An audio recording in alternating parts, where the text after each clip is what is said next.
Good morning. Today I invited Bruce Sterling, and Bruce invited a good friend of his, Scott Klinkert, to come talk to us about SPIMES, the Internet of Things, and how they're working on designing this stuff and making it work. Of course, I think everybody knows Bruce. He's author, journalist, blogger, and futurist, if I can read my handwriting. Scott's head of 3D design at Cranbrook Academy of Art, which is where some famous designers have come out, like Charles Eames and some others. Worked at IDEO for a couple of years, worked at Ericsson before it was Sony Ericsson, taught some stuff in Japan, and the Cranbrook guys actually are famous for actually making things real, not just designing stuff. So they're going to talk about that today. So without that anymore, have Bruce come up and start.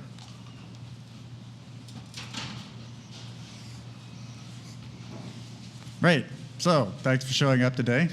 Pleasure to visit your justly famed Google campus. So I came here with two things. I have a design theory about computers, and I also have a personal problem as a science fiction writer. So, first, the theory, of course. I was asked to write a little visionary book, which I did. I don't know if you've seen this. It came out in 2004. This is kind of my grand visionary scheme about computers and their role in our society and networks and what they're good for and so forth and so on. When it comes to computers and networks and visionaries, there have been kind of surprising numbers of these grand theories. I like to call them meta-histories, little meta-histories. Sort of grand, foggy, theoretical notions about the true nature of the computational enterprise. And they always fall short or they get fulfilled in various interesting ways. And then it's back to the drawing board, or back to what they used to call the drawing board, because, of course, we don't actually use drawing boards anymore. But you could draw some quick sketches of these sort of grand theoretical schemes by summarizing them, kind of the bumper sticker method. And I want to run through a few of these today to sort of put my own notion into some historical perspective. So, if you're going to do some futurist prediction about computers and networks and what they're doing, you could summarize them the way you'd summarize a crime scene, right? I mean, why do crimes happen? Why does anything happen? Well, they happen because of means and motive and opportunity, right? I mean, there's a way how stuff happens, and that's the means. And there are things that we imagine that computers might be good for, and there are things that computers are actually good for. Those would be the motives. Periodically, we have to reassess those things because computers keep changing, and so do our ideas about them. And then there's motives, which is why things happen. The various things that need doing to maintain a civilization, stuff like supplying electrical power and sewage. And then there's a bunch of other stuff that doesn't actually need doing, but it's the kind of thing people actually do in real life, like sending spam messages. Sometimes we meet some large and serious needs with our computers, and most of the time we just sort of screw around in our short-term can-do way that happens to get rewarded in some fashion. So then there's what happens, which is the opportunities, means, motives, opportunities. These are conceivable things moving into the realm of doable things, something I find of great interest as a journalist and a novelist. New things disrupting the installed base. Means, motives, opportunities. That's pretty simple. Even though the world's full of unsolved mysteries and nobody really predicts the future. My scheme, which came out in this book, you can see it in my Flickr set. There's like YouTube videos of me ranting about it, something I've been talking about since 2004, not hard to find. Let me just try to place it in context by listing and describing some rival schemes. Now, the grandfather of this bunch would be the original scheme of Vannevar Bush, as described in his famous magazine article from 1945, Atlantic Magazine, As We May Think. Published it just as World War II was ending. The means is what Vannevar Bush called the Memex, which is a kind of analog desktop library. And the motive was accelerating scientific research through networks and hyperlinks. Really, you could look this up. Networks and hyperlinks, 1945.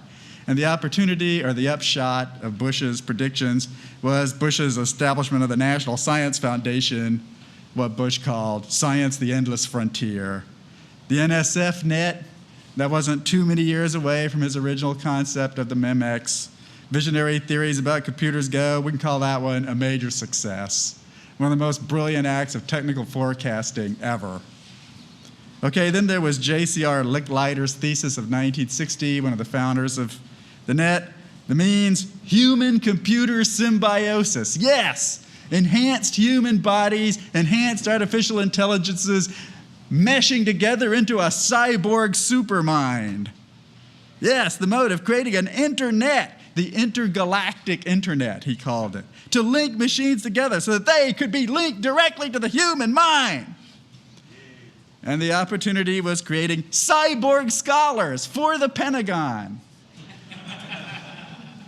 Okay, that scheme did not exactly work out. I mean, nowhere near so well as Bush's ideas, but we did get the ARPANET from it. You know, it wasn't brilliant forecasting, but it turned out to be a very fertile mistake, right?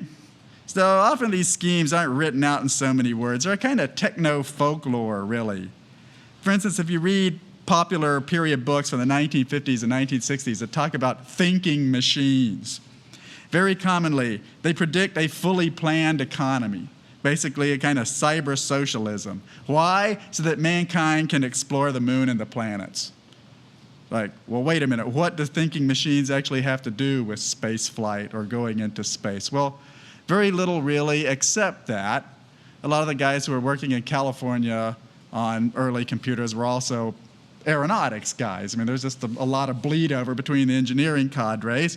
And besides, if you had talked to somebody at the time, it was obvious that computing was the highest technology we had, and rocket ships were the highest technology we had. So the highest technology we have has to help the highest technology we have. It just seems obvious.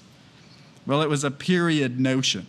In the spirit of that times, it was obvious. History passes. It seems odd to us. Right? Other means. Virtual reality. Motives, spiritual transcendence. The upshot, a cyber psychedelic society. Only not really. Maybe Warcraft and Second Life. That's what you might get. The means, email and Netscape. The motives, commercial disintermediation, point, click, and ship. The upshot, internet stock boom. The means, artificial intelligence. The motive, auto-designed super AIs. The upshot, a singularity. The end of history. The means, open source instructables. The motives, popular mechanics and popular programming. The upshot, cyber arts and cybercrafts. The means, military command control, communications, computers, and intelligence. The motive, battle space awareness. The upshot, destroying enemy armies. Mission accomplished. All right, now the newer schemes, are a little harder to describe because we lack historical perspective on them. They haven't become silly yet. The means, Wikipedia. The motive, free knowledge. The upshot, world enlightenment. The means, real-time locative systems. The motive, global geolocation. The opportunity, a city of bits. The means, search engines. The motive, publish everything first, then search the net for it. The upshot, old publishing hierarchies turn into new publishing hierarchies with the power law distribution of Google Juice. The means, computer fabricators. The motives, fabricators that can fabricate fabricators. The upshot, a corn-utopia. All right, well, in real life, you don't actually get single brilliant technologies which work in splendid isolation. It's kind of easier to think about them that way, but we know now that that's not the way the world actually works, so instead we tend to get grab bag theories like Web 2.0. And the means of Web 2.0 is a whole bunch of stuff. It's tagging, perpetual beta, granular addressability, PageRank, user content, long-tail, cheap scalability, open APIs, web as a platform for development, AJAX, Ruby, P2P networks, human collective intelligence. That's just part of it. And sometimes these factors seem to work together smoothly, and sometimes they kind of obviously clash. But the motive is a new kind of web that feels different to users and developers. And the opportunity, revenge of the boom. It's user bubbles instead of investor bubbles. So, which brings me to this scheme that I described in a bunch of conference speeches in this book that I wrote. And my means are CAD/CAM computer-aided design, plus RFID, plus fabs, plus tracking, plus searching, plus recycling, plus an ever-growing pool of metadata. And the motive is a historical transition to a society that is high-tech but also environmentally sustainable. And the upshot is an Internet of Things. An Internet of Things that I call SPIMEs. SPIMEs are the kind of thing that is the native to an Internet of Things. They are Internet metadata objects. They're mostly metadata and occasionally they're physical. That's what a SPIME is. And it's a future world, a visionary future world, based in present-day technologies. There's no artificial intelligence in it. There's no machine intelligence of any kind. There's no ubiquity. There are no virtual realities, no augmented realities. It's about reality. It's about stuff. It's basically what we have now, right now, but writ larger and linked up and bent to solving our worst problem, which is that the way we run industrial society can't go on. It's not physically possible. It's not sustainable. And that's a pretty severe problem, a really severe problem. I can promise you it's going to get a lot more severe. We're on a slider bar between the unthinkable, which is the consequence of doing nothing, and the unimaginable, which is trying to dream up stuff that will actually work. And I'm trying to shove that slider bar into the direction of our imagining new things that are hard to describe but might conceivably actually function. Now, I often use the expression, you can Google your shoes in the morning, to try and make it clear to people there would be some major advantages to having an Internet of Things. But that's just my bumper sticker. The key to my SPIME scheme is that, unlike all previous visionary computer schemes, this one concerns sustainability. You know, it's a little hard to imagine that we could practically use computers and networks to achieve sustainability. It's a little like saying that thinking machines will get us into outer space. But I argue in my book that there's likely no other practical way to do it. We've tried many other methods, gotten not very far at all with sustainability. We do have severe global environmental problems that need to be addressed at very high speed. And computer and network technologists are highly inventive, and they may be moving fast enough to make a big dent in that crisis. Maybe. So, I was this visionary in a design school, and I was commissioned to write this visionary manifesto for MIT Press, which I did, and I'm happy about my book, and I'm glad to brag about it. It went into a second printing, and the reviews were kind. And now you see stuff like this. I happen to buy this in Munich on the way over. This is The Economist doing their little Internet of Things pitch here, the sort of latest issue. It's a 16-page report on the coming wireless revolution, and it's quoting Adam Greenfield, the author of Everywhere, and it's got some nice ambient findability riffs. And, you know, it's like 3 years after I did my little piece here. It's sort of like hitting the conventional business press, and I feel that's kind of the right place to be, and I'm kind of thrilled about that. But as I mentioned earlier, I have a problem. I have kind of a severe personal problem here, because I'm not just this guy who writes about design, and I'm also not a tech journalist. I have also tried to write novels. And you know, as a design visionary, I'm kind of happy to make things up, and you know, that's kind of groovy, and my schemes, I think, makes a certain kind of sense. It's not particularly difficult to understand. You can look at a little flow chart of it, and you can just sort of say, well, this is like product life cycle management, only kind of like amped up by a factor of 10. And how hard could that be? Not hard to do. You know, and as a journalist, I'm a cynic, of course. So then I look at the scheme like mine and I think, oh, well, the installed base will never let that happen. There's going to be all kinds of IP problems, and the devil's in the details, and who's going to manage the routers, and what about the privacy issues, and so forth and so on. But then as a novelist, I have a more severe problem, which is like making this stuff work on the page. I mean, what's it like to wake up in an Internet of Things? It's not enough to say, you can Google your shoes. You know, I mean, it has to actually make a difference, and I have to describe it in some way which is vaguely plausible and just isn't full of hokum.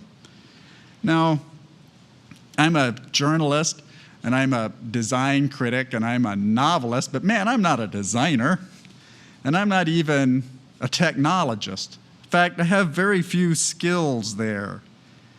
So when I ask myself things, when I wrote this treatise, I was unable to think well enough about the user interface. How do people actually deal with this? I mean, suppose it comes true. I mean, what's it like on a daily perspective? How do you relate to it? How do users relate to the system? How do they see it? How do they guide it? How do they judge whether it's working properly or not? This vast recycling spine wheel of virtual design, identity tags, fabrication, tracking, searching, recycling, pools of historical metadata. All these things I went to such pains to kind of describe. How does that work? I mean, is it in your hand? Is it on your head? You could draw a flow chart that shows it working in an abstract sense, but what happens? I mean, how do you describe what happens when you walk into a room full of the Internet of Things and you fire up some things? Do you log on? What? I mean, how do you do it? What is it? What does it look like? Is it like an Apple iPhone? Like the mobile remote control for reality? Maybe it's a head-mounted heads-up display, like with, spectacles, glasses, laser things on the retina. Maybe it's one of these new skull-mounted cognitive devices that sort of reads brain waves and somehow slots them into whatever you're looking at. Maybe there are regional versions of it or scalable versions. I mean, it's about a real internet which has real 3D dimensions, so maybe you get not just everywhere, but like bodyware, roomware, buildingware, cityware, nationware, globalware. How do you tell those levels apart, if they exist at all? Now, you'd think that it would be a simple matter for a sci-fi writer to just sit down and make something up. I mean, how hard can that be? Just make it up, just pull it out of your hat. But I've now learned enough about interface design and experience design and human factors design, et cetera, that I know you just can't wave your hands at it. It's actually really hard work. Now, the closest we have to SPIMES today is something that software engineers call product lifecycle management. I just came back from a conference of these guys. PLM, they call it. Please liberate me. Man, does that stuff suck. I mean, it's so bad. I mean, this is sort of the hardware for the Internet of Things as we understand it, product lifecycle management. It's so bad that engineers were confessing to me that they spend 90% of their time acting as software clerks for product lifecycle management systems and maybe 10% of the time engineering. Now, that prospect doesn't actually bother me. That's not a tragedy. I'm sure that engineers will be software jockeys for as far as the eye can see. That's just a given. But they don't like the design of product lifecycle management. Please liberate me. Right. I think that's a legitimate plea. The world needs a PLM. It needs product lifecycle management that is liberating. It needs a system of manipulating, using, buying, selling, manufacturing, recycling physical objects that empowers people in the way that Google empowers people. We really need some product lifecycle management that isn't evil. I don't even know what that looks like. I mean, I've been working on it a long time, trying to work it on the page. It's just very difficult. I want to know how it feels and what it means. I need help. I generally get help from designers because they can design and I can't. So I want to now introduce you to my colleague, Scott Klinker here, who actually helped me with my book, Shaping Things, some time ago. He works for Cranbrook School of Design, a place where I go sometimes. He has a presentation to make. I think he can help me. I hope you can help him help me. Thank you for your attention.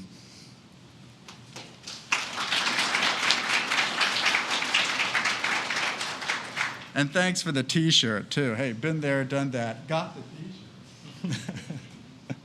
Hi, good morning.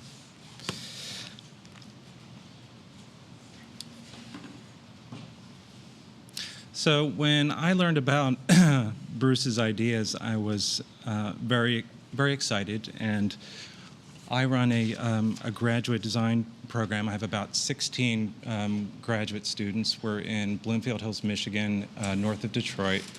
And we're really focused on trying to give form to experimental cultural ideas. So when we heard about Bruce's ideas, we're very excited about it, and we can help him to visualize his visionary ideas, and we will.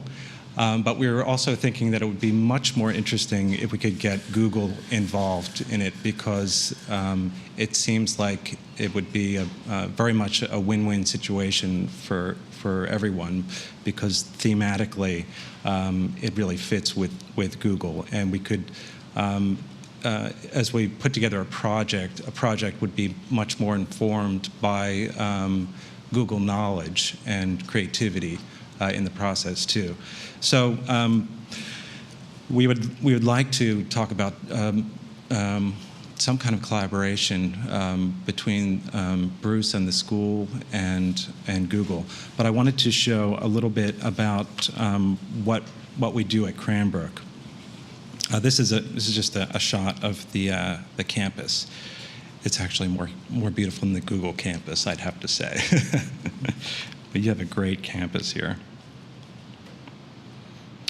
So we call what we do narrative research in design, and we're looking at the way that, in the old days, product design was really about shaping an object, but these days, product design, of course, as we all know, is much more involved than that, bringing together aspects of image, object, experience, and story. So we're looking at these interrelationships that begin to ultimately tell a story.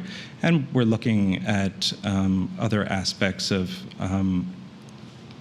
culture, like gaming and Hollywood, these areas. This is really one of our major cultural exports in America, and we're looking at these for inspiration on how to tell stories and how that begins to integrate with ideas about product. Of course, the fashion world has used storytelling for a long time to encourage consumers to make emotional choices about product. But here, physical things and stories are very much integrated. And Bruce and I last night were talking about this idea of augmented reality, or ways that storytelling intersects with the physical world. This is a cell phone that was produced by Samsung that was originally a prop from the movie The Matrix. So just this idea about this interplay between the physical and the virtual, I think from a design perspective, is a very powerful idea. And who better represents that interplay between the physical and the virtual than this guy? So we could think of product design as, or the product itself as a story container. It goes out into the world through a story network, and we can think of the designer as a storyteller. I like this quote. This quote kind of sums it up. Unlike the more or less ephemeral media, design has the capacity to cast myths into an enduring, solid, and tangible form so that they seem to be reality itself. So that really sums up this idea of taking ideas and portraying them in a way, or basically just physicalizing them, so that your ideas or a story enters into the world in a very tangible way. So with the students, of course, we're talking about these ideas and creating methods around them, but really it comes down to what story as a designer, what story you're interested in telling. And we're finding that one of the most important stories that as a profession in industrial design, but also I think as a society in general, of course, sustainability is on everyone's mind. And how we craft that story and how we provide a vision to people about what that might look like is really important. I think that's what Bruce is trying to do with his book. And there's a lot of theories out there, a lot of ideas about sustainability, but there are really very few portrayals of what that's really going to feel like. And I think that's what we want to do with Bruce. We want to look at some of his ideas about SPIMES and bring them to life through a design portrayal. So what some of the students are doing now, we've called speculative futures, where some of them are looking at the values of technology. For example, this camera sticker by Celine Lee, which is basically a webcam that is portrayed as a sticker. It's a working webcam, but it's really announcing itself through a strong graphic that could be applied anywhere. And she was looking at what would a society look like that had these eyeballs everywhere, and what kind of emotional impact would that have on people, and how would that affect people's behaviors. This is kind of a funny one based on a paradox by Sung-Pyo Hong, who's a Korean student who came to America, and one of his first reactions to American culture was, wow, Americans are really big. And at the same time, well, he saw on the television there's a constant push for consumption, sort of, eat more, pay less, but at the same time, everyone's supposed to look like a supermodel. So he designed the external stomach, which is a kind of critical commentary, I suppose. And the proposal is that the external stomach would allow you to overeat but not get fat. So it's a critical proposal. Kit Tech by Carter Wong. This has to do with fabbing or 3D printing at home. So looking at a future where we'll have 3D printers at home. You can print your own electronics at home, download a product, print it out at home. In this case, a cell phone. So I think this came out of his desire to get rid of clients. He was looking for a future where he could be able to offer his products online himself. Interaction. This is this cell phone by Mia Lee is where most electronics are moving in the direction of miniaturization. She wanted to look at an idea of how the interface could become more bodily, have a different physical relationship to it.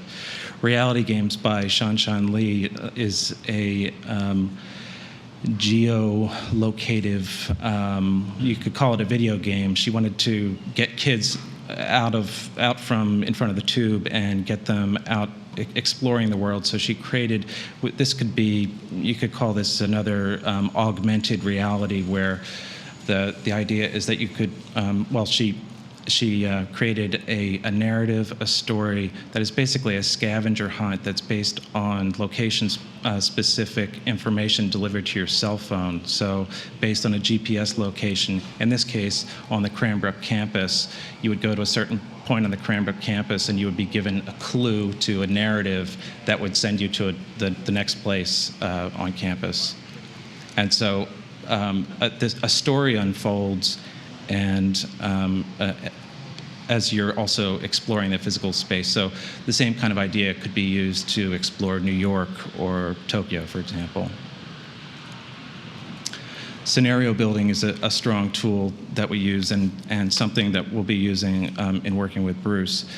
But this is a project called The Day Computers Enter the Body by Sung-Pyo Hong, and it gives you a sense of what we go through with storyboarding. So in this scenario, you would inject software and hardware into your body, and then an augmented reality interface would pop up. So she's setting her preferences here, and then also a virtual butler shows up on her shoulder, and then this begins to look at what the experience might feel like in an augmented reality, or it transitions between augmented reality and virtual reality, but what that might physically look like. So there's some sophisticated storyboarding going on here.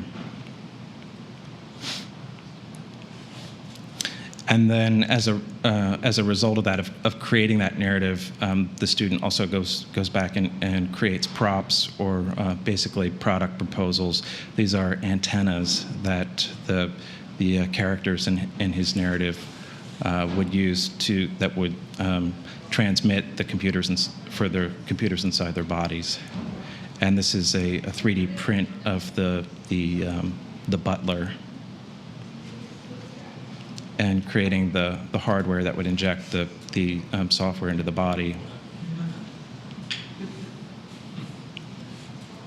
The evil hardware. And this is the student's thesis presentation with all of these elements working together. So what we would like to do with Bruce is to create a speculative documentary that would take some of his ideas, turn them into scenarios, and basically create a video documentary that would portray a fictitious future, perhaps with several short chapters for different kinds of ideas about SPIMES that could be downloaded. It would all be net-based. Could go on YouTube, and basically it is to take these ideas, put them out there on the net to inspire discussion across different disciplines.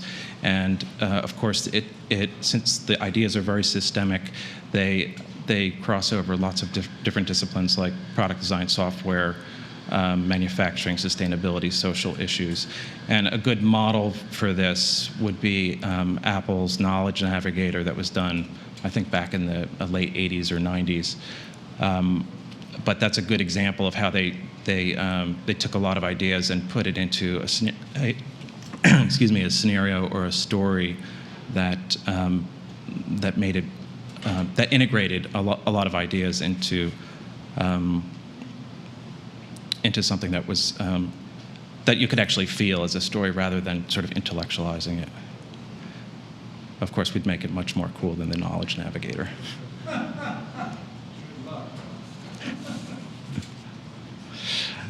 And then, of course, what's in it for Google? I mean, I think what Bruce is proposing is a whole new paradigm about integrating ideas about information into physical products. So, of course, there'll be lots more stuff to search, and we could think of it as R&D, thinking about new markets, new applications, new knowledge and ideas, and also brand building, where Google can begin to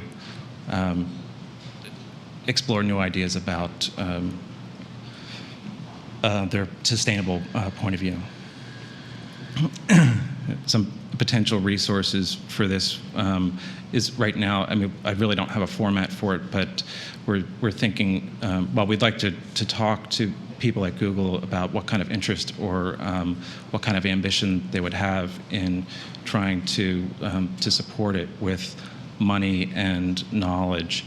But I was thinking that we could have a concept scenario development team that would consist of Bruce and I and a group of designers and Google people, and then to generate concepts and then after that develop it with a video development team that would have a director, editor, director of photography. And it would basically have a planning stage that would be similar to any kind of Hollywood production, I suppose. So that's the invitation, and we would like to continue talking to anyone at Google that would be interested in working with us. I think it's a very exciting project. So thanks for your time this morning.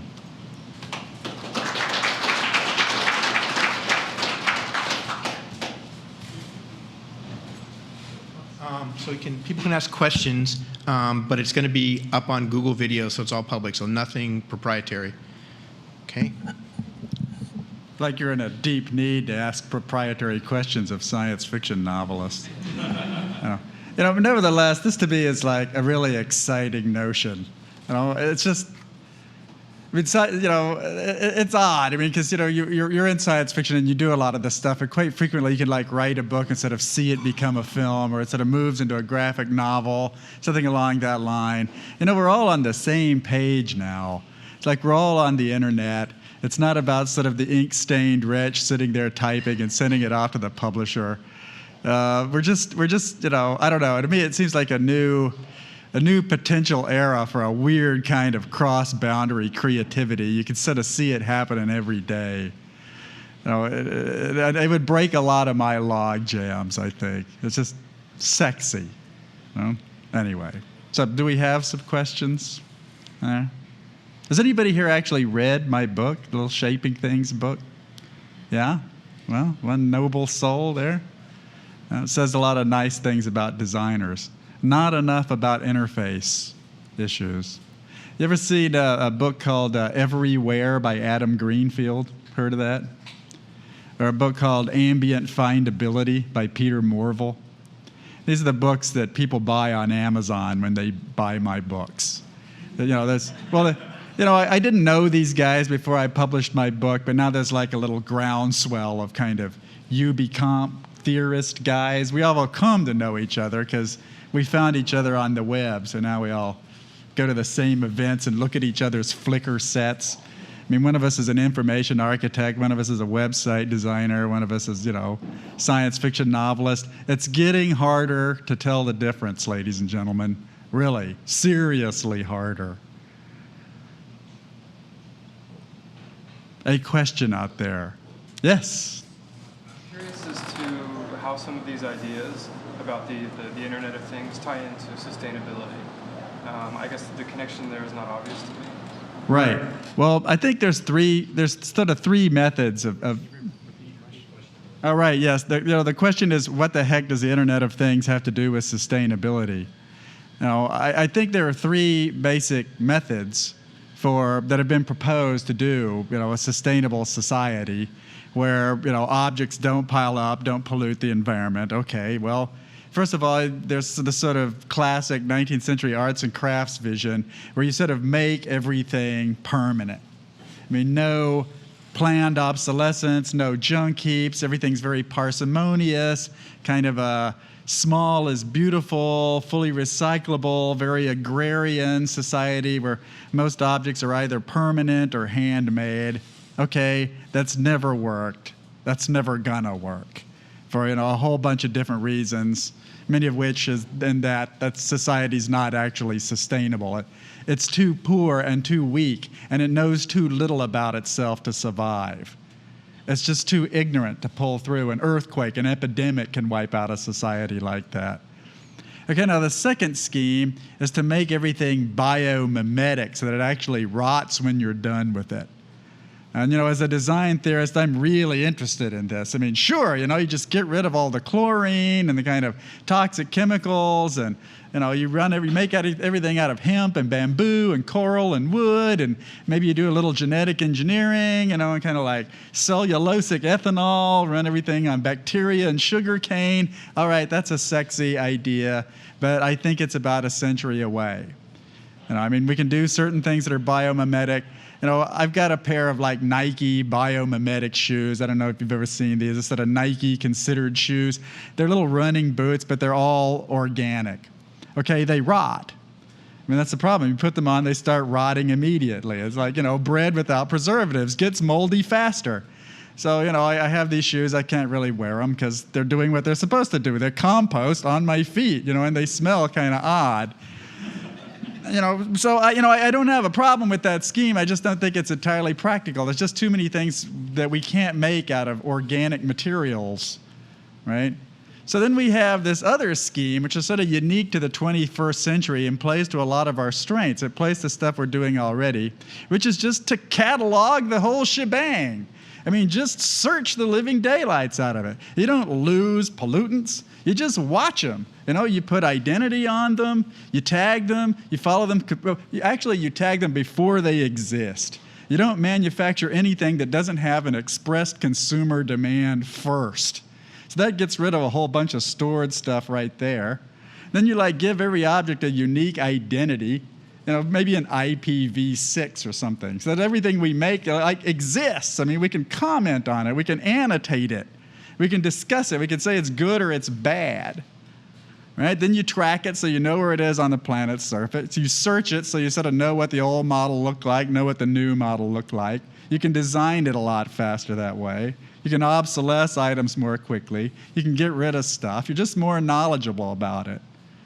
And then you fold it back into the production stream when you're done with it. So it's just kind of a giant, ubiquitous computing Internet of Things method that allows us to put all our toys away so we don't leave broken glass on the beach.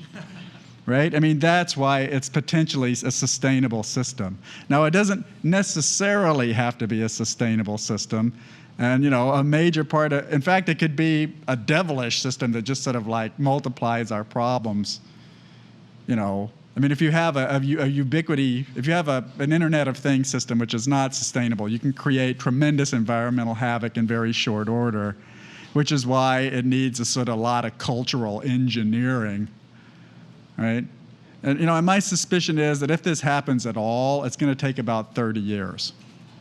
In other words, this isn't something that you're going to do in a couple of quarters. I would say that somewhere around, you know, 2037, maybe 2032, given that, you know, I was predicting it 3 years ago, you're going to wake up in the morning and realize that you're actually living in an Internet of Things. In other words, you can query every object you have. You don't lose your house keys, your shoes, anything else.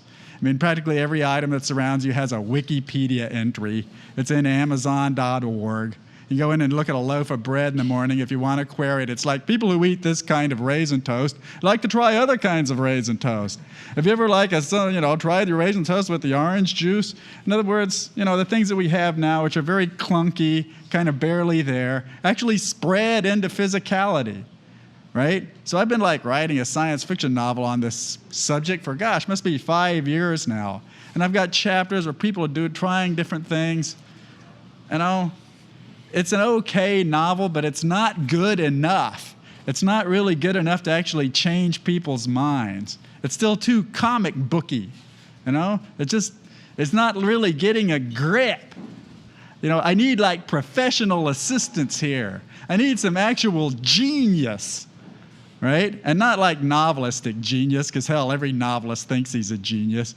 But we're not genius designers, and we're not genius interaction people, and we don't really, I mean, we can't be all things to all people, but we can link to all people, you know, fast. And like, you know, and you know, you could do it in like 6 weeks and do just like prototype a bunch of stuff. And it's, you know, I mean, that's what I like about teaching design school. If you go teach creative writing, you tell people a lot about culture and they sort of neatly write everything down. If you go to design school, you could tell people something, they try and prototype it. They just go out and attempt to do something.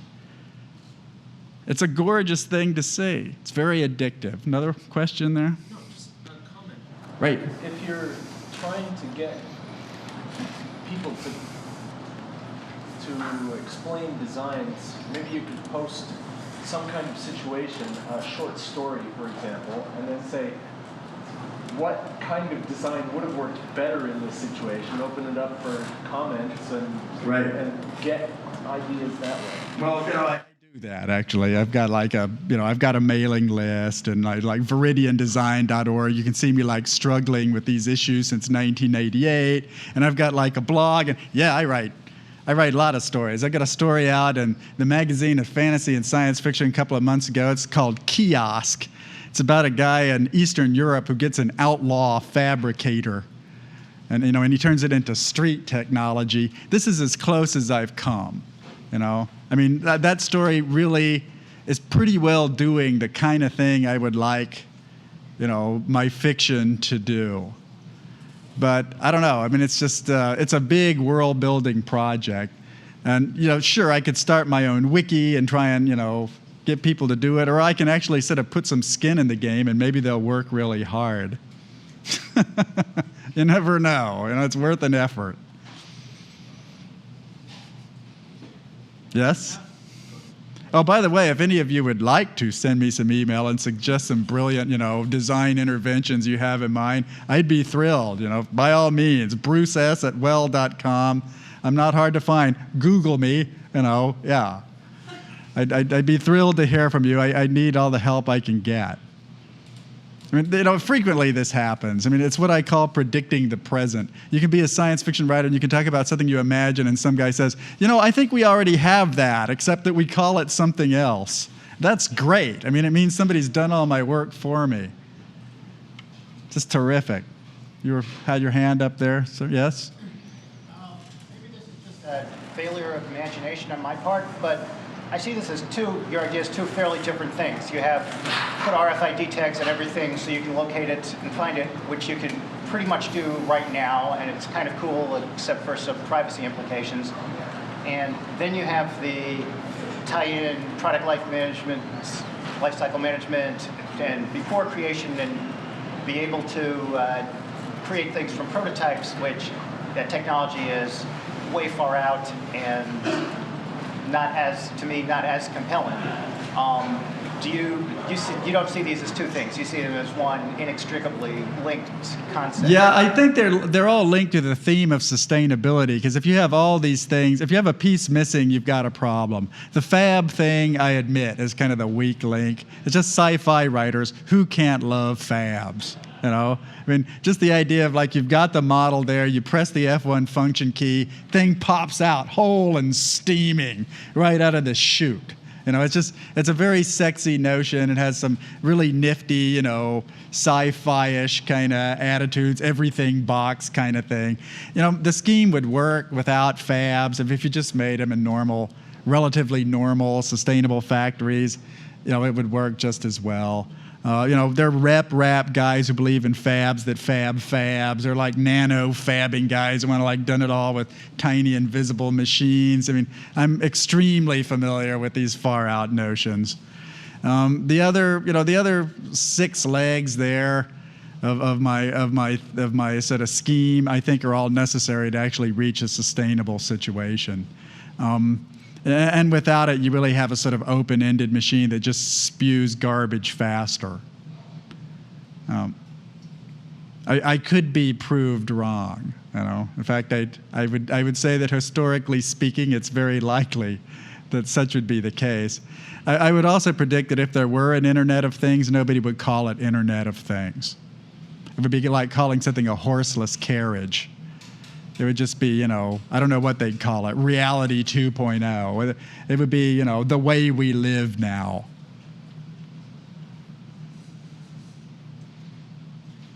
It's kind of a unique problem, but you're ingenious people. If any company in the world would pitch in on a mad scheme like this, it would be you lot. Well, anyway. Any other comments there? Questions? Shocked and frightened interjections? No? Well, thanks for hearing us out. We enjoyed being here.